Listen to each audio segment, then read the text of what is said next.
ನಮಸ್ಕಾರ. ಕನ್ನಡವೇ ಸತ್ಯ, ಕನ್ನಡವೇ ನಿತ್ಯ. ಪುಕ್ಷಟೆ ಜ್ಞಾನ ಸರಣಿ 8. ಈ ಸರಣಿಯ ವಿಷಯ ಬಹಳ ಸರಳವಾದದ್ದು. ಕೂಡು ಕುಟುಂಬ, ಅವಿಭಕ್ತ ಕುಟುಂಬ ಅಥವಾ ಜಂಟಿ ಕುಟುಂಬ. ಏನಪ್ಪ ಅದರ ಒಂದು ವಿಶೇಷತೆ, ಅದರಿಂದ ಆಗುವಂಥ ಲಾಭಗಳೇನು, ಅದರ ಬಗ್ಗೆ ಒಂದು ಹರಟೆ ಚರ್ಚೆ. ಅಜ್ಜ ಅಜ್ಜಿ, ತಂದೆ ತಾಯಿ, ಚಿಕ್ಕಪ್ಪ ಚಿಕ್ಕಮ್ಮ, ಹೀಗೆ ಅವ್ರ ಮಕ್ಕಳು, ಒಂದಕ್ಕಿಂತ ಹೆಚ್ಚು ಪೀಳಿಗೆಯ ಜನರು ಒಂದೇ ಸೂರಿನಡಿಯಲ್ಲಿ ಒಂದೇ ಮನೆಯಲ್ಲಿ ವಾಸವಿದ್ದು ಒಂದೇ ಅಡುಗೆ ಮನೆಯಿಂದ ಮಾಡುವ ಅಡುಗೆ ಅಂದರೆ ಊಟವನ್ನು ಮಾಡುವುದು, ಜಂಟಿ ಆಸ್ತಿ ಪಾಸ್ತಿ ವಿವರಗಳನ್ನು ಒಟ್ಟಿಗೆ ಹೊಂದಿರುವುದು ಕೂಡು ಕುಟುಂಬ. ಇದು ತಾತ್ವಿಕ ವ್ಯಾಖ್ಯಾನವಾದರೆ ಇದರಲ್ಲಿ ಒಳ ಅರ್ಥವೂ ಇದೆ.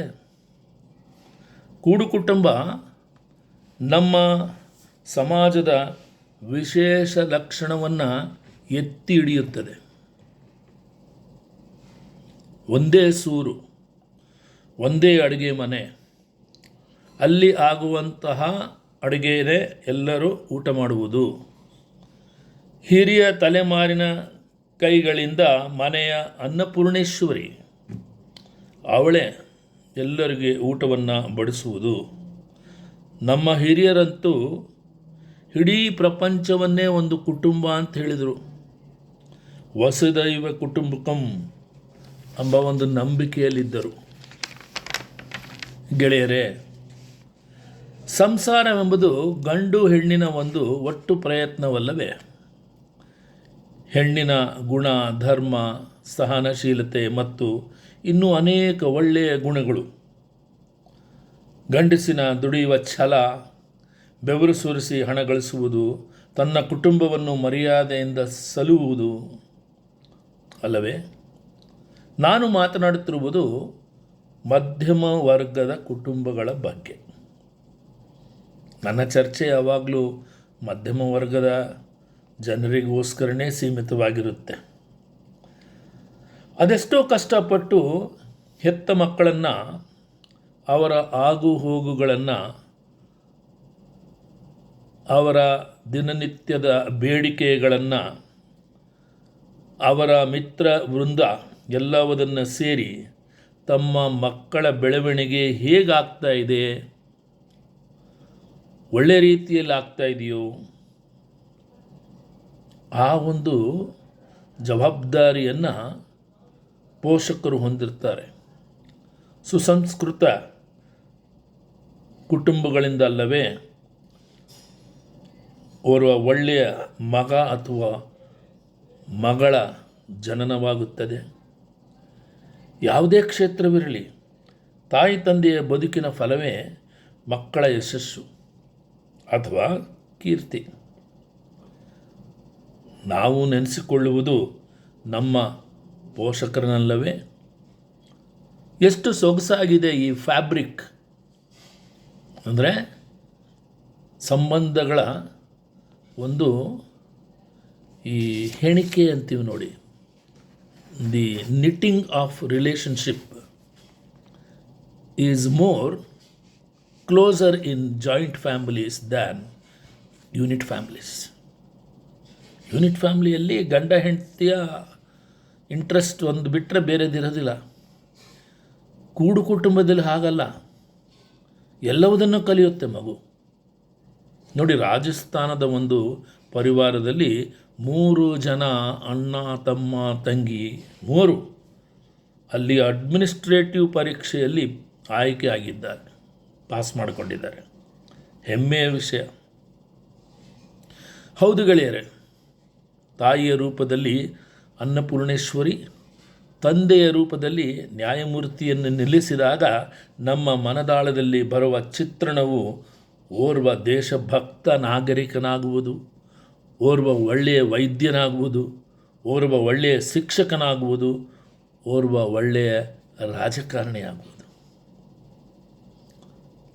ಈ ಕುಟುಂಬ ಎಂಬುದು ಫೌಂಡೇಶನ್ ಹಾಕುತ್ತೆ ಅವನ ಎಲ್ಲ ವ್ಯಾಲ್ಯೂಸಿಗೆ. ಅಂದರೆ ಮನೆಯೇ ಮೊದಲ ಪಾಠಶಾಲೆ, ತಾಯಿಯೇ ಮೊದಲ ಗುರು. ಎಷ್ಟೇ ಕಂಪ್ಯೂಟರ್ ಯುಗ ಬರಲಿ, ಹೆತ್ತ ತಾಯಿ ತನ್ನ ಮಗುವಿಗೆ ಕಲಿಸುವಂತಹ ಪಾಠ ಜೀವನ ಪೂರ್ತಿ ಅವನ ಮನಸ್ಸಿನಲ್ಲಿ ನಾಟಿರುತ್ತೆ ಮತ್ತು ಅದರ ಪ್ರಭಾವ ಪ್ರಬಲವಾಗಿರುತ್ತದೆ. ತಾಯಿಯೇ ದೇವರು ಅಂತ ಹೇಳಲ್ವಾ?